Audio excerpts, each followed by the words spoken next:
So it's kind of dark. Probably can't see me that good, but I ain't really the point seeing me. So you see this house behind me? Having a rough day. I feel like how the house looks right now.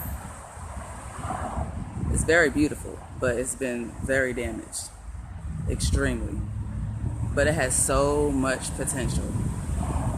So looking at this house is actually what's gonna start my point.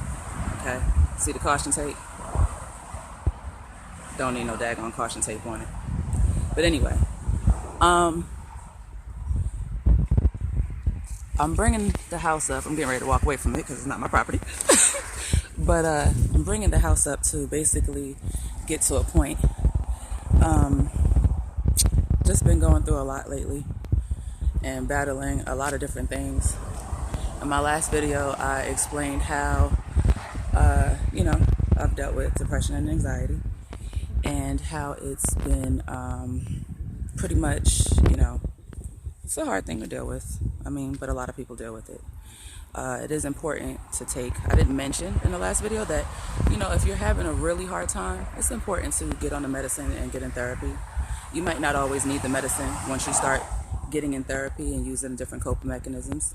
As I stated last time, I shared some of my coping mechanisms, some healthy ones, because that's the point when you're dealing with things like that. It's finding what works for you. So I just thought I'd share some that were good for whether you deal with that or not, just general things that are good for you.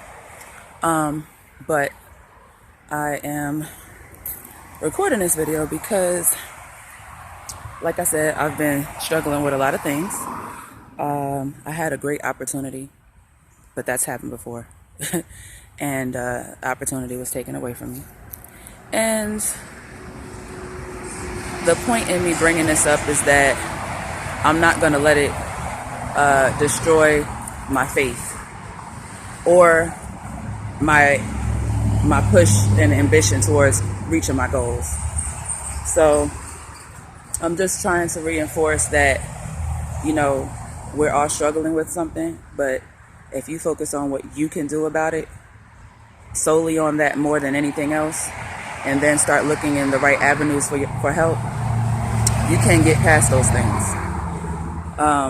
So again, back to that house. I think it's gorgeous. It's been sitting there a while, and I don't really know why, but that's not my personal business, so I can't go there with that. I can't do anything about it yet either. So in the meantime, every time I walk past it, instead of it being something that makes me, anybody else will look at it and think, oh, that's an eyesore. Well, it doesn't look like that to me.